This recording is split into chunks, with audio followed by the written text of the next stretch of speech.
Nalaman kong uuwi ka na. Oo na, I miss you too. Bumaba ka na nga at napakabigat mo. Pero sinong kasama mong nagpunta dito? Tsaka bakit ka ba tumalon ha? Paano kung mapano yung tiyan mo? May pag-aalalang tanong sa kanya. Pero ang bruha ay ngumusulang na parang bibe bago itinuro ang binatang nakatayo sa hindi kalayuan sa amin. Nakatalikod ito kaya hindi ko makita ang mukha subalit sa tindig at suot pa lang nito. Alam kong mayaman. May kausap din ito sa cellphone kaya nang matapos ito bigla siyang humarap.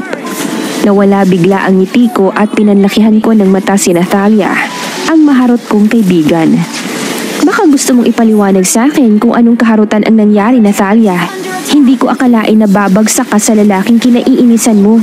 Tsaka sa kaibigan pa talaga ng ex ko ha. Marami kang ikukwento sa akin.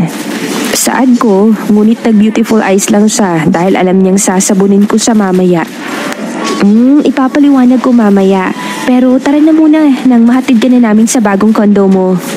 Si Bernard ang naghanap ng kondong lilipatan mo at sure kami na magiging safe ka doon. Hi Kesha, long time no see. Mas lalo ka atang gumaganda ngayon. Hindi mo ba kakamustahin si Paul? Salubong sa akin ni Bernard kaya muntikan ko na siyang masapak. Love naman, wag mo nang galitin si Kesha. Dahil hindi mo alam ang kaya niyang gawin. Tsaka may kasalanan ako sa kanya kasi hindi ko siya sinabihan tungkol sa relasyon natin. What?